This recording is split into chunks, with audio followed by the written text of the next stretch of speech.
Hello friends, hopefully इससे पहले वाली वीडियोस जो हमारे मेथड्स थे नेशनल इनकम के वो आपने समझे होंगे। अब हम उसको इस क्लास में कैसे यूज करना है उसकी एक प्रैक्टिस करके देखते हैं। हम तीनों ही मेथड से एक क्वेश्चन सॉल्व करेंगे। तो मेरे पास एक क्वेश्चन है, उसकी वैल्यूज मैं बोलूंगी और बोर्ड पे उसको मैं लिखती जाऊंगी और उसको कैसे यूटिलाइज करना है, वैल्यूज कैसे पुट करनी है उसको हम समझेंगे। तो यहाँ पे मैं सबसे पहले जो है क्वेश्चन हम मेथड यूज करेंगे product method. Okay, product method को हम यूज करेंगे। तो मेरे पास गिवन क्या है पहले मैं आपको बता देती हूँ। मेरे पास गिवन है gross value added by the primary sector, secondary sector and tertiary sector.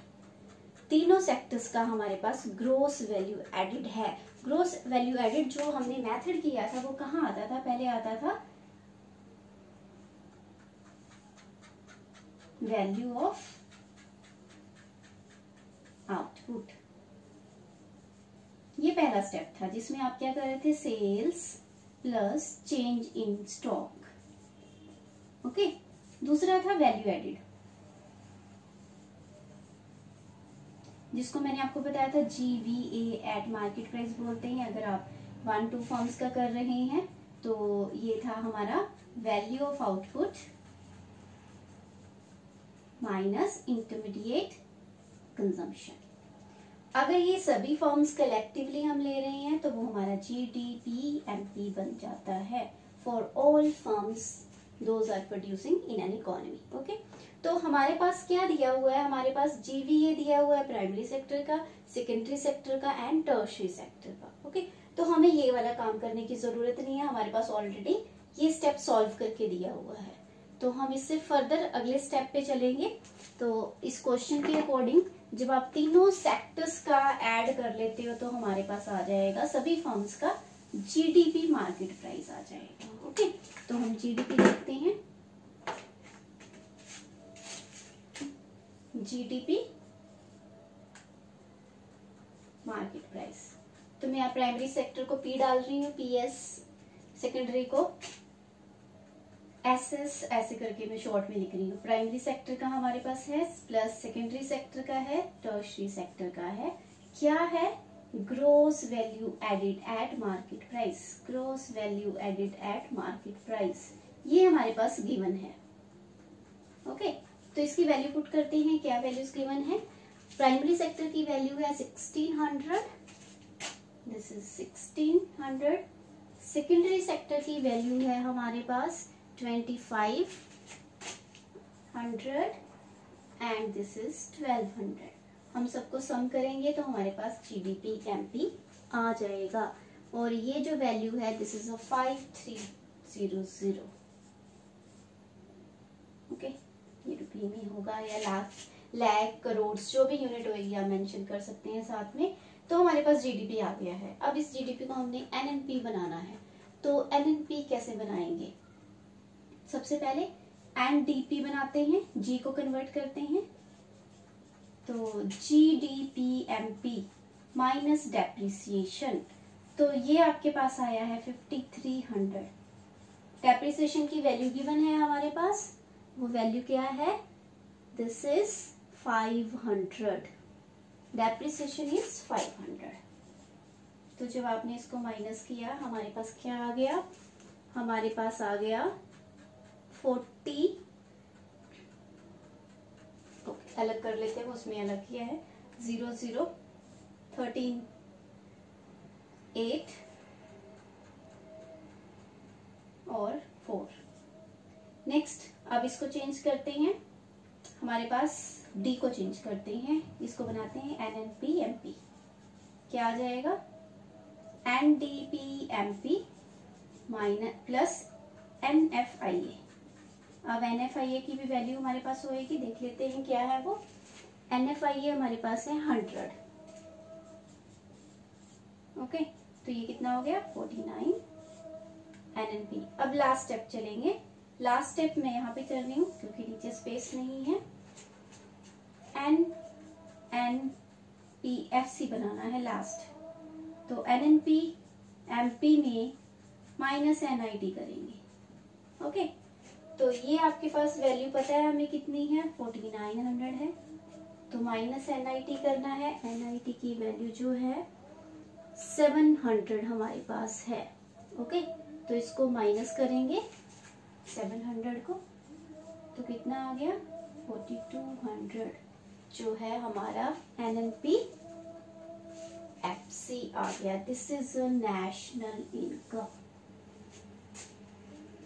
अब हमने प्रोडक्ट मेथड से नेशनल इनकम कैलकुलेट किया है 42।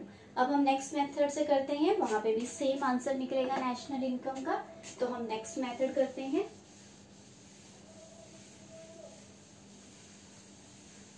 मैं फॉर्मूला शॉर्ट में लिखूंगी क्योंकि थोड़ा स्पेस की प्रॉब्लम है। तो हम करते हैं इनकम मेथड से।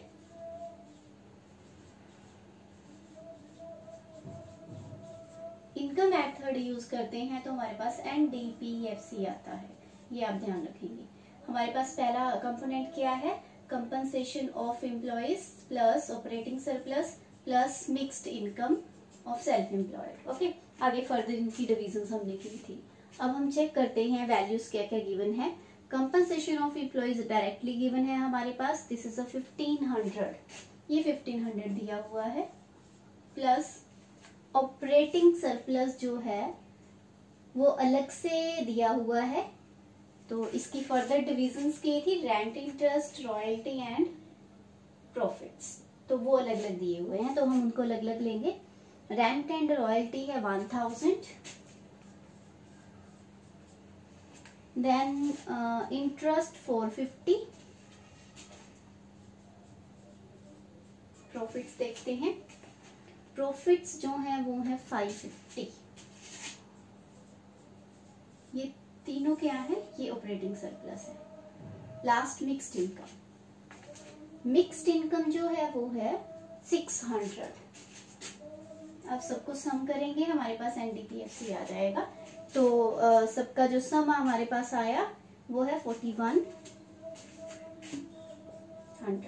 तो ये क्या आ गया, NDPFC। अब एक ही स्टेप यहाँ चलना है क्योंकि N भी है FC भी है, तो ये सिर्फ D चेंज होगा।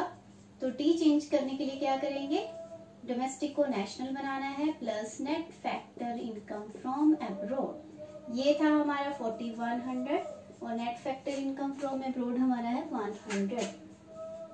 तो हमारा आंसर आ गया 4200। Again this is a national income same as calculated by the method of by product method। तो दोनों के आंसर सेम हैं। अब हम थर्ड मेथड करेंगे जहां पे हमें अगेन सेम आंसर मिलेगा, वो हमारा मेथड है एक्सपेंडिचर मेथड।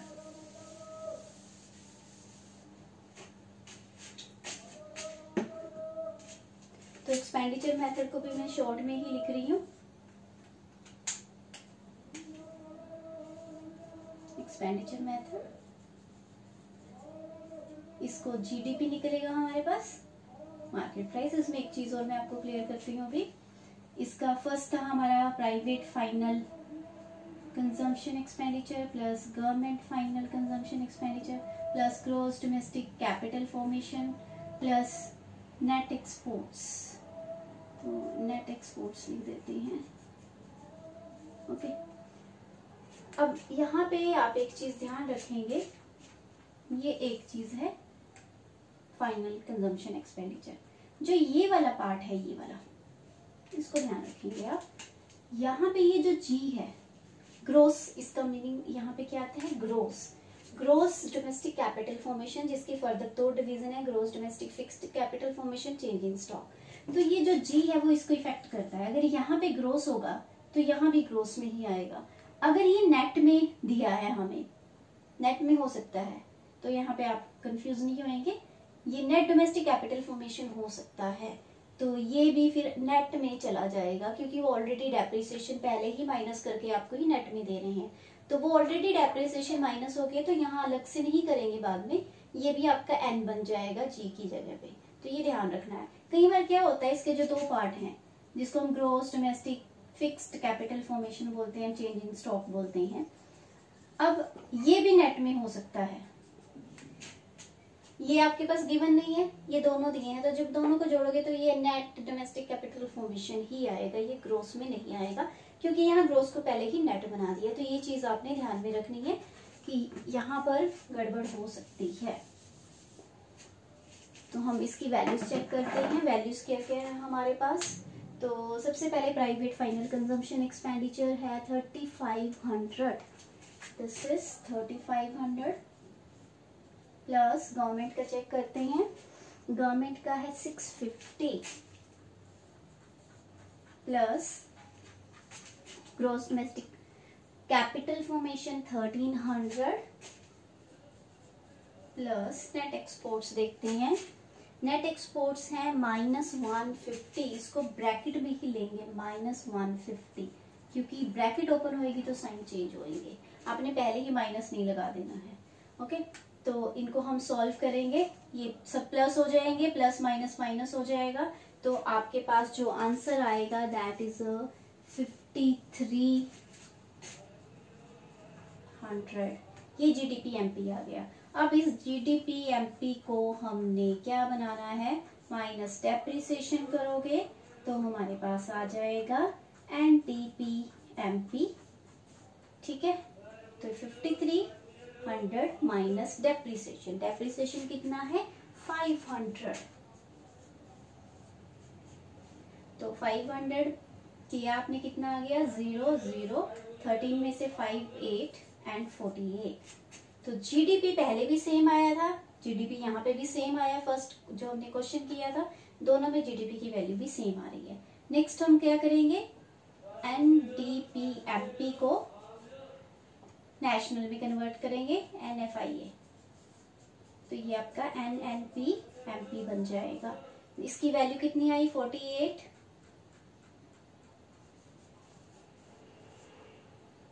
सॉरी जीडीपी ये है सेम आया था और ये भी सेम आया है, तो एनएफआईए हमारे पास आई थिंक है 100, ये 100 है पॉजिटिव साइन के साथ, दिस इज 4900।